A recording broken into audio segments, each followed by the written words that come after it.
അപ്പൂപ്പ, ഈ പാത്രം പുട്ടാലുവമ്മാവന്റെ ഗുഹയിൽ നിന്ന് കിട്ടിയതാ. ഇത് പൊങ്ങൻ മരുന്നാ. ഏ എന്ന് വെച്ചാൽ? ഇത് കഴിച്ചാൽ ഏത് സാധനവും മേലോട്ട് തെറിക്കുവടാ. ഹോ, എങ്കിൽ കാര്യം എളുപ്പമായി. എന്തെളുപ്പമായെന്ന്? കുന്തത്തിൽ കയറി ഇന്ന് ഈ മരുന്ന് അതിന്മേൽ തളിച്ചാ കുന്തം പൊങ്ങിപ്പോയില്ലേ? എനിക്ക് പിന്നെ ചുമ്മാ ഇരുന്നാ മതി, കുന്തം ഓടിക്കേണ്ട കാര്യമില്ല. ഹി ഹി ഹി ഹി.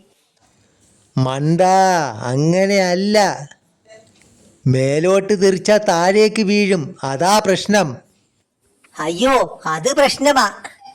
പിന്നെ ഇത് എന്തിനു കൊള്ളാം?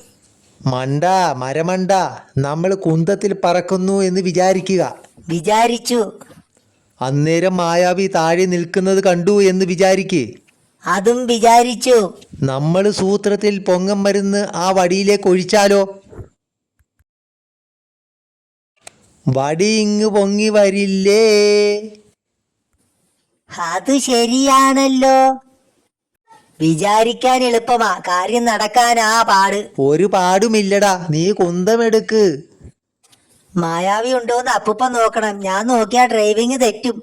അതൊക്കെ ഞാൻ നോക്കാം, നീ വണ്ടി ഓടിക്ക്. മായാവി ഇതെല്ലാം കാണുന്നുണ്ടായിരുന്നു. നമുക്ക് ആ പിള്ളേരുടെ വീടും പറപ്പിക്കണം. ഇവന്മാർ കൂടുതൽ കുഴപ്പമുണ്ടാകും മുമ്പ് എന്തെങ്കിലും ചെയ്യണം.